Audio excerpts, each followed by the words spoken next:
Hello everyone, good evening. I hope everyone is doing well and staying safe. Welcome to Tech Insiders. It is a series of technical web conference where we help you to stay relevant with the trending topics and take a deep dive into world of technology. Let me introduce myself first. I am Sumedha Kulkarni and I am having 2 years of experience in mobile application development. So we have two videos to play for introduction of Globant. Now that I've lost everything to you, you say you want to start something new, and it's breaking my heart you're leaving. Baby, I'm grieving, but if you want to leave, then take good care. Hope you make a lot of nice friends out there, but just remember that a lot of bad everywhere. You know I've seen what the world can do, and it's breaking my heart in two. 'Cause I never want to see you a sad girl. Don't be a bad girl. Reinvention moves the world forward, and that's what we do best. Oh, baby, it's a wild world. We are Globant, the company you probably don't know, behind many of the digital transformations you do know. Oh, baby, it's a wild world. Globant. Seek reinvention. Across the world, companies have been challenged to remain in constant evolution, transform their culture and business models, rethink their customer experiences, and take advantage of new technologies such as artificial intelligence. Companies face the challenge to become augmented organizations.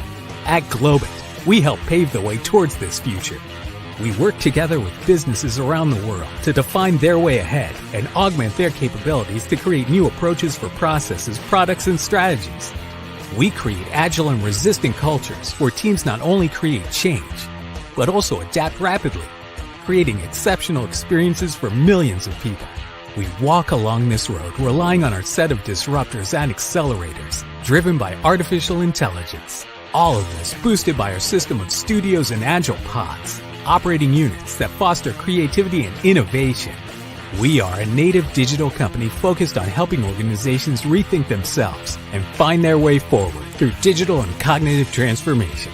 The future is now, and it belongs to augmented organizations.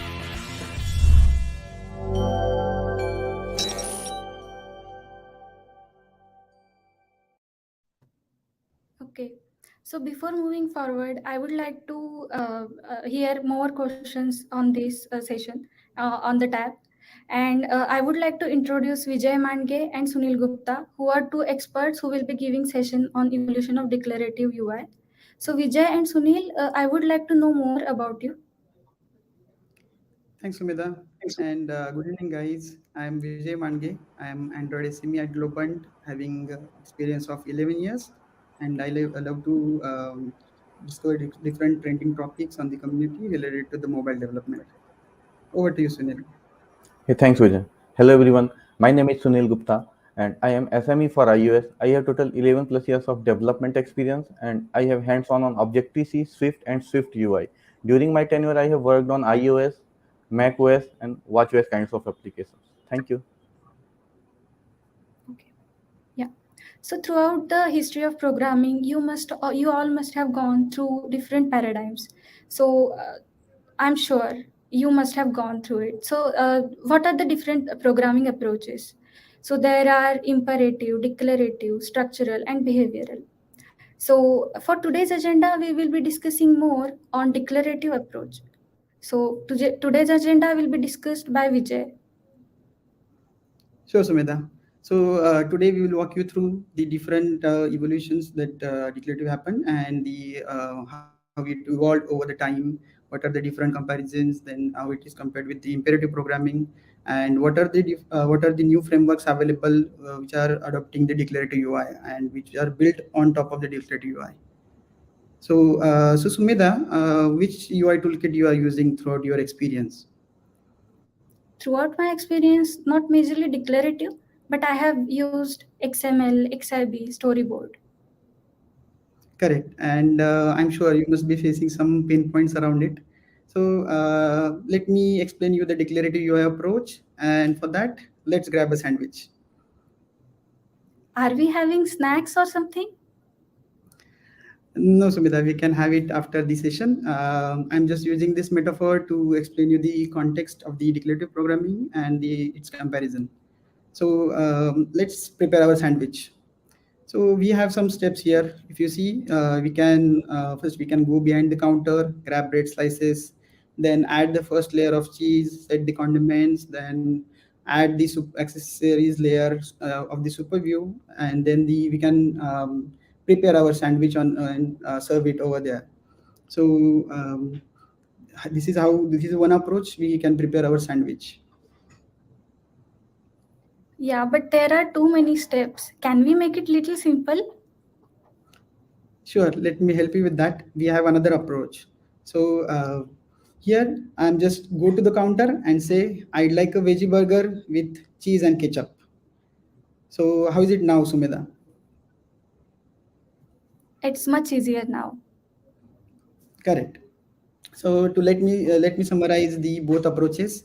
In the first approaches, as you see, we are more focused on the how part, like how we are going to prepare our sandwich.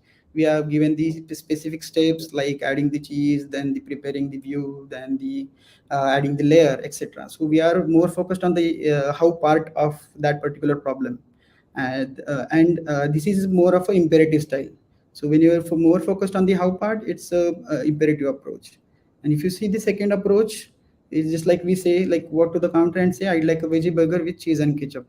So here we are focused on what part.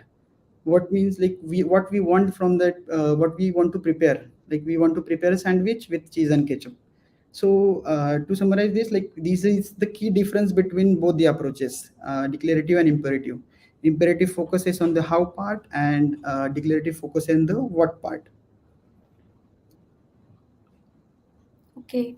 So this sandwich looks yummy. Oh, I mean, the approach is really good. So, but I have one concern. Which one is better, declarative or imperative? Or are they really against each other? So that's a really good question, Sumedha. So some people say like imperative is better. Some communities say like declarative is better. But the cool part here is like it's not the case. The declarative is a more of a nice abstraction over the imperative, and it's creating the super nice abstraction over the imperative part. Okay. But imperative is also a good solution, right? So, which one should we use? Okay, to answer that question, let me help you with the different generations. So whenever we start with the generations, we had the machine language. If you see, we are giving the program in the form of one and zeros, and it's steps on the micro level. So if you see, it is a kind of a very core imperative approach. Like we are giving the steps on a micro level, just like what needs to do with the ones and zeros. And as we move ahead to the assembly language, we got the other approach related to the it's kind of if you see, we have the different steps, and the which is more readable and more declarative than the previous one. Over the time, if you move ahead in the time, we got the third generation languages like C, C++, and the Java, etc. So these are more declarative than the previous one. And it is the same case for the modern generations as well. So either in the fourth generation also, if you see this SQL, Perl, and there are the fourth generation languages, they are more declarative than the previous one. So to summarize, it's one way or another. Previous generations, so next generation is more declarative than the previous one. Okay, okay, I can understand it now, but can we explain this using one example? Sure, Sumedha. So let's take this example. So we have this example here with the machine language. So can you identify this, what this example is about? Yeah, I'm finding it difficult to understand because it only contains ones and zeros. Correct. It's difficult for anyone who is seeing it at the first glance, and yeah, and if you want to edit this program, it is again the time consuming, and it's a very tedious task. So let's see the assembly language. In the assembly language, we have the different steps like mov, add, subtract, etc., which can make some sense with the for the steps part. So I can say it is more readable than the previous generation and the more declarative than the previous one. So is it better now? Can you understand this program? Yes, as it contains some keywords, so I can make sense out of it. Correct. It's more readable than the previous one. Now, let me just take an example, same example with the modern generation. Oh, it So was can you just a understand? while. Right, Correct. right. Yeah, it was just a while low. So it is much more understandable now. Okay. So I have one example for you guys. So to get the numbers which are less than 10 from given array list. Hey Sumita, let me take this problem statement. So we can solve this problem statement by using both imperative and declarative approaches. So let me explain this through the imperative approach first. So in imperative approach, we have to follow step-by-step process. So in first step, we need to create an empty array. In second step, we need to iterate over the array element. In third step, we need to apply our condition whether the number is less than 10. Then we need to add that number into newly created array.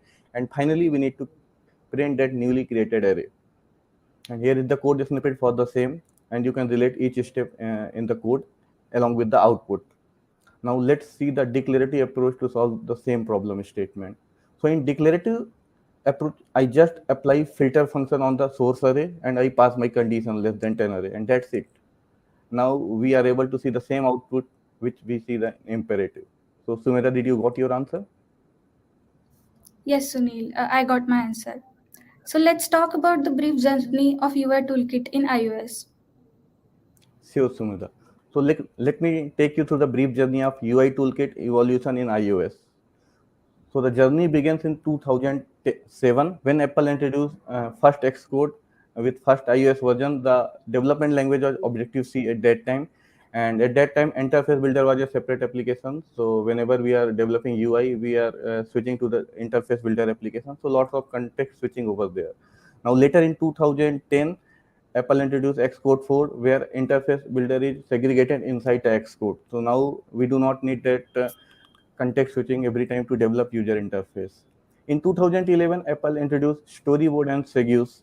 So before that, we are working on XIV itself only.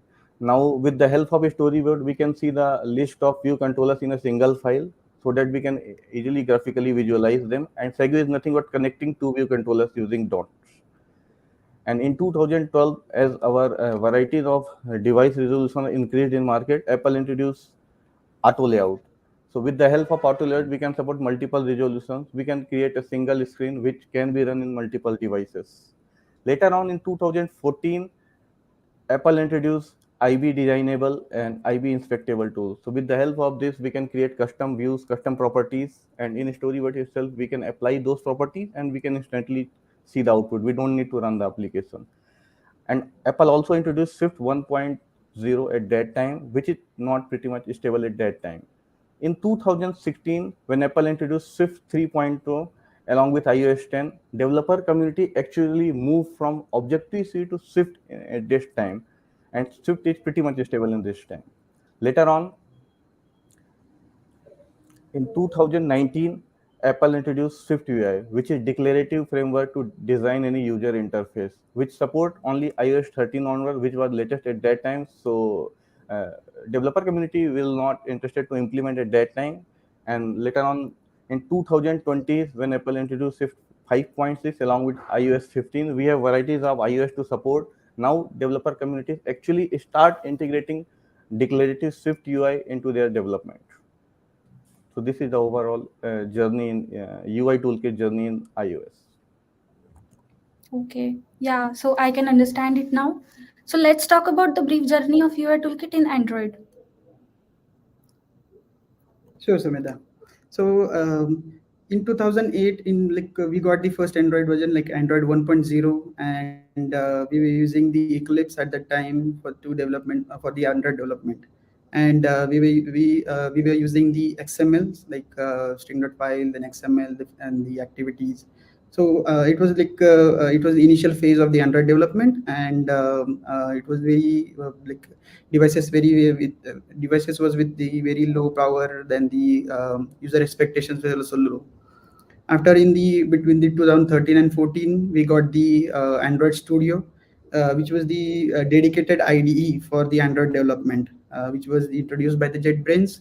And with the Android Studio, we got the support of the Gradle system as well for the Android development. And it is kind of game changing for the developer, having the dedicated IDE for the Android development. Here still we are using the XML, the old UI toolkit. And after that, in the 2014 and 15, we got the recycler view. Actually, I know you guys already know about the recycler view. It's we were having some problem with the list view related to the view holder pattern as well as the memory leaks. To resolve those issues, we got this recycler view, which we did very well. It has the own view holder pattern itself, and the horizontal and the vertical list also it supported from the recycler view. So here again, I want to mention we were still using the old UI toolkit for the till 2015. After that, we got the constraint layout, then Kotlin, the whole new language for the Android development, then the architecture component. So just to mention with the constraint layout, we had the different major issues with the nested hierarchy. So to overcome that, we got the constraint layout, which support the flat hierarchy, which reduces the different major time. And after that, to bring the Kotlin, Kotlin introduced multiple libraries to support the development as well as the extension functions, etc. We are also I want to mention related to the architecture component. It also supports giving the different navigation library, etc. I want to highlight one point here. From the start point of the Android, like Android 1.0, we were still using we got the lot of development related to the structure, related to the architecture, but we never got introduced with the new UI toolkit. So it's we were using the XML from the start of the point, like 2000 in 2008, and we were still using the XML in 2018 also. So this is kind of we never think of changing the UI toolkit from scratch. We were just creating new libraries to solve the current issue with the UI. So in 2019, we got the new framework, which is Jetpack Compose, and we will see that we will see in detail later in the session. Okay. So now we have covered about the brief journey of the toolkits in both Android and iOS. So I'm sure there must be some pain points in current UI toolkit. So Vijay, could you please explain us in Android? Correct. So let's think of I'll highlight some pain points. If you see, developer needs to create the user experience on day-to-day basis with the current old UI toolkit, and with that it creates some pain points. So I'll highlighting some pain points here. So whenever if you see whenever we got the Android first Android 1.0, at that time the user expectations were very low. The devices had very limited power, limited storage, as well as the user are pretty satisfied with the current structure, current UI and etc. But that's not the same case today. The devices are more sophisticated now. They have more GBs of RAMs, then they have the more pixels of screen resolutions, and they demand good user experience. So to support that, a developer also needs and prefer the more modern toolkit, which are supporting those expectations. So in after that, there is one more point I want to highlight. UI toolkit was bundled with the operating system. So whenever there was issue with the UI, you have to wait for yearly cycle, because the OS releases happen over the year. So whenever you have to, even if you file that particular UI issue, you have to wait for the long time to get that issue resolved with the next library. And it's kind of in the current UI toolkit, there is a lot of context switching. Your program written in the Java code, then the Java or Kotlin, and then your XML, your design is in the XML, then you have the string file, values file, your themes, and etc. So there is a lot of context switching to done the single job to develop your UI. And the simple things still require a lot of code, because if you want to create a list, you have to do the different, you have to create the different files, different items, different XML files. So these are kind of pain points I can highlight for the current old UI toolkit. Okay. So I'm sure there must be similar points for iOS as well, right, Sunil? Yes, Sumita. Let me explain some pain points for iOS. So in iOS, the major pain point was resolve storyboard conflicts. So like interface builder is nothing but XML. So it's very time consuming process to resolve conflicts on interface builder. And another one is if we apply multiple constraint on same UI element, application will become ambiguous, and as a result application will crash, and it's hard to resolve that conflict. And the next one is so live rendering of changes. So whenever we implement screen and we did some changes, to see those changes again we need to run application from start, go navigate to that screen, then only we can see that particular changes. It's time consuming process. Next one is modify complex UI. So if the UI is quite complex and we are trying to add or delete some elements from the UI, again we need to revisit all layout constraints. And finally it's a time consuming process, because we need to create interface builder, and then we need to create a view controller, and then we need to bind every UI element and bind all actions, then only we are able to run our application. So these are most challenges that we are facing in current UI toolkits. Okay, okay. So these are basic pain points of current UI toolkit. So let's see how declarative UI help us to address all these issues. Sure, Sumedha. So the trend of declarative UI on mobile began in 2013 with the React Native. Basically, it started as a hackathon project, and the goal was simple: to bring what's good in the web development on the mobile part, just like instant reload, the rapid development, and the platform agnotism. So the first major UI framework, declarative UI framework, which is React Native, did good, and the it provides a way to create a cross-platform apps with the very little specific platform-dependent code. The Facebook itself, like arguably, like very argues that the Facebook itself is holding back React Native from the broader adaptation. Like Facebook's main application using the mix of technologies like React Native, and then the Litho for the framework, then the different framework to fetch the UI from the server. So Google had similar ambitions with the Flutter. It started as a tagline like how fast we can go if we drop the all backward compatibility with the web. But it didn't go well, especially with the iOS, with the infamous jank problem, where the first render of the particular application was very bad, and it hurts the UI experience. It actually it resolved in the next releases, but it hurts the UI experience. So Flutter also most argues that like using the Dart language for the Flutter development is holding it back from the broader adaptation. But Flutter did well on the Play Store. Like still the 12% of applications in the Play Store are built with the Flutter. So here, if you see, like these two are from the Facebook, and another is from the Google. It's not like Google has the long-term plan for the Flutter.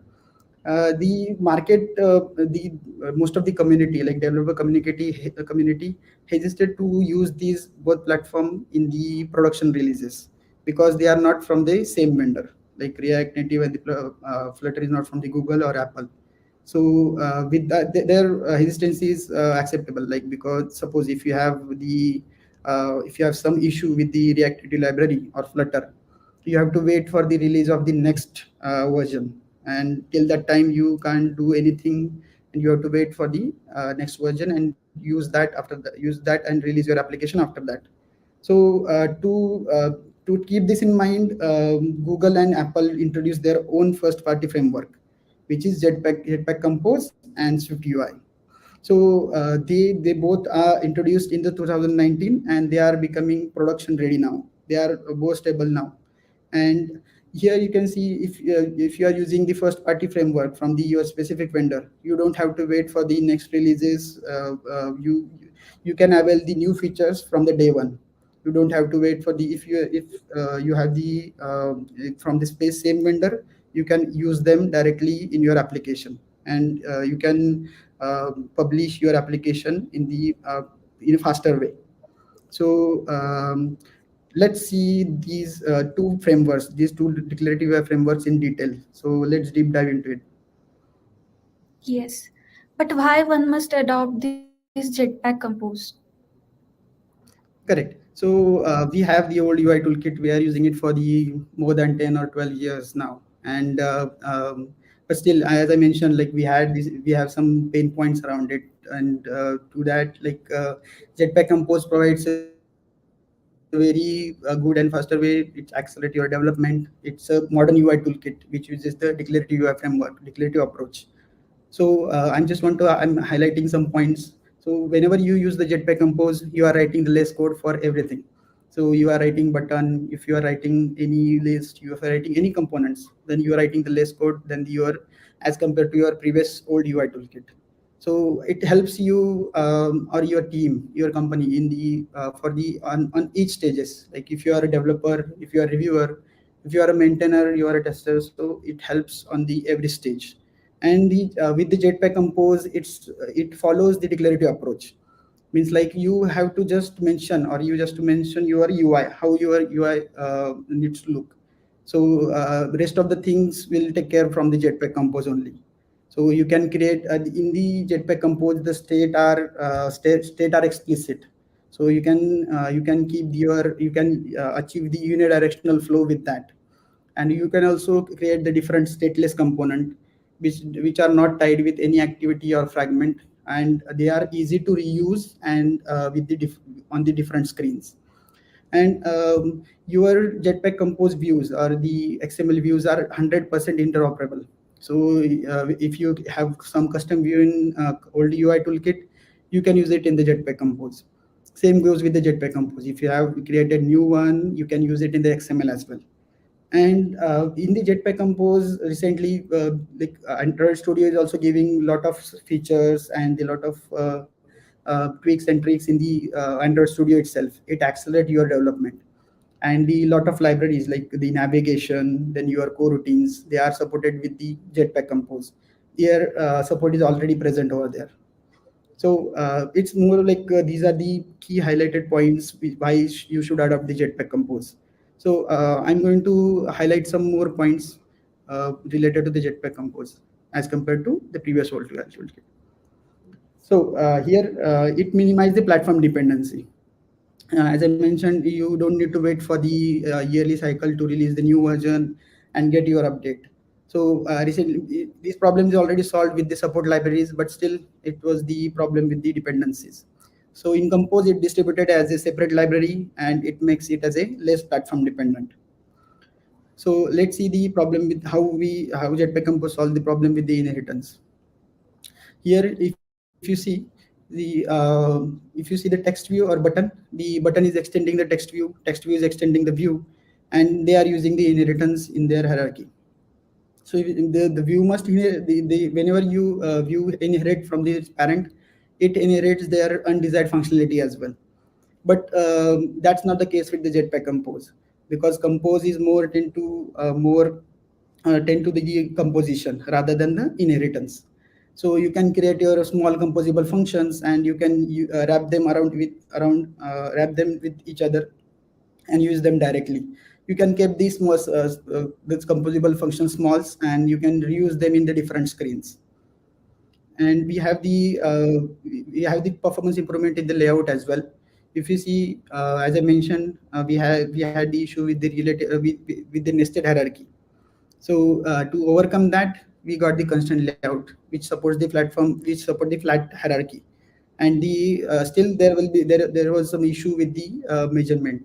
Like there are multiple measure happens throughout the life cycle, but that's not the case with the Compose. Compose is forced to run the measure only once. So even you in the nested layouts, there is no significant performance penalty. It's like if you have the nested views also, the major only happen once. So that's the major improvement in the compose. So let's see one example with the help of list, which we can compare with the old UI toolkit as well as the Jetpack compose.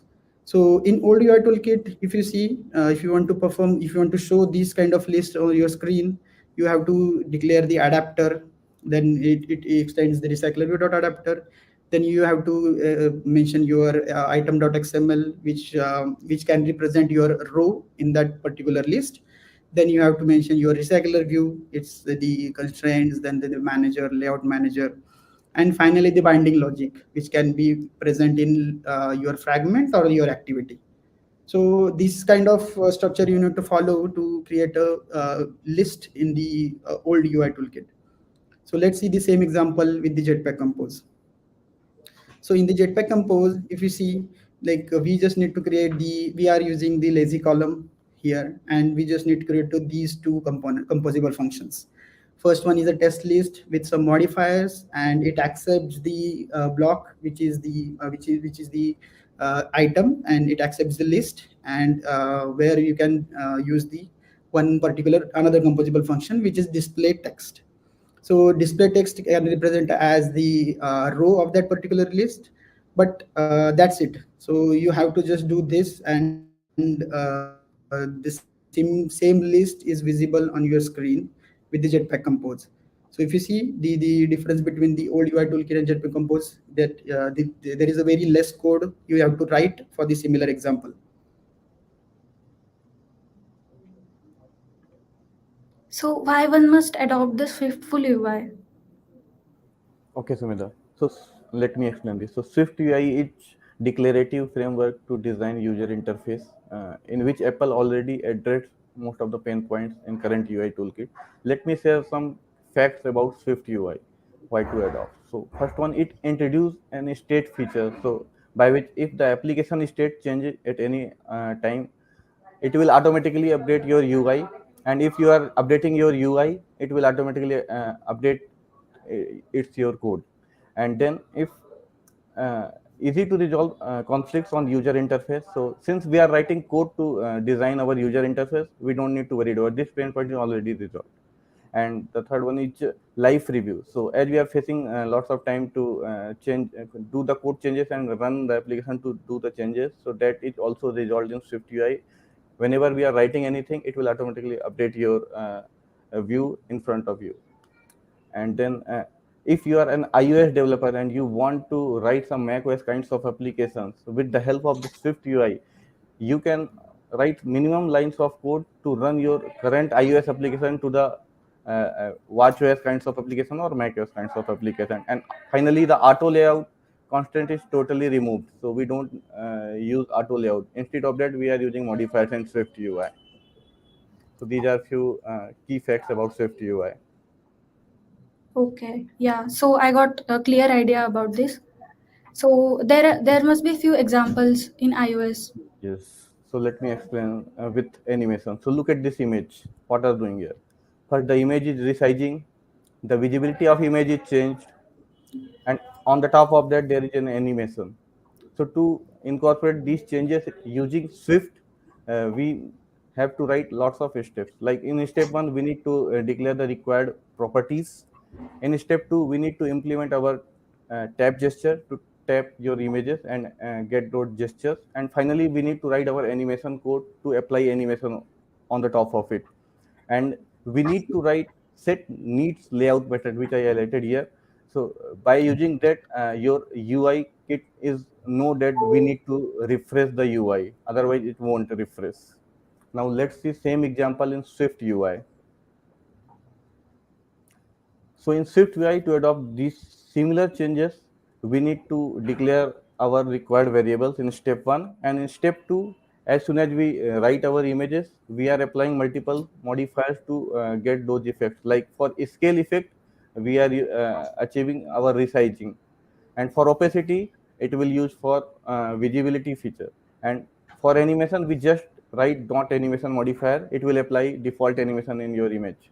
And for handling tab gesture, we are using on tab gesture modifier. And once we change the code on tab gesture event, it will automatically render your UI again. We don't need to write any extra code to refresh your UI. So animation is pretty much simpler in Swift UI. Now let's take another example for table view, which is pretty common. So look at this table view.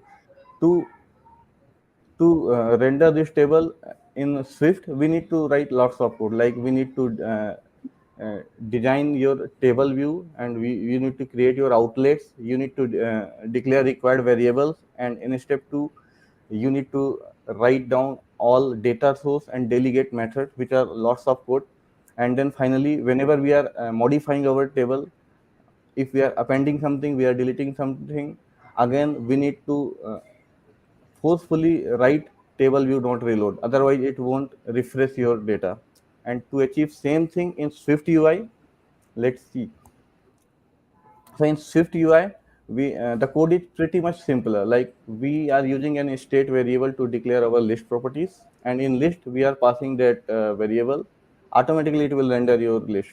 And whenever you are modifying something, we are adding one button, and we just need to add or remove your record. That's it. It will automatically refresh your UI. You don't need to write any other code to refresh your UI.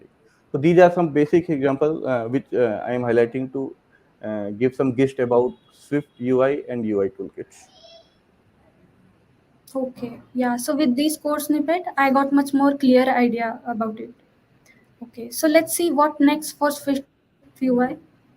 Yeah, so there are lots of exciting feature coming on the next roadmap, which will be available from next iOS 16 onwards. So we have expandable text field, which is pretty much awaited feature. Now we have multi date picker features. By using them, we can select range of dates, and we have share link feature. By using this, we can share our file by just minimum number of line of code.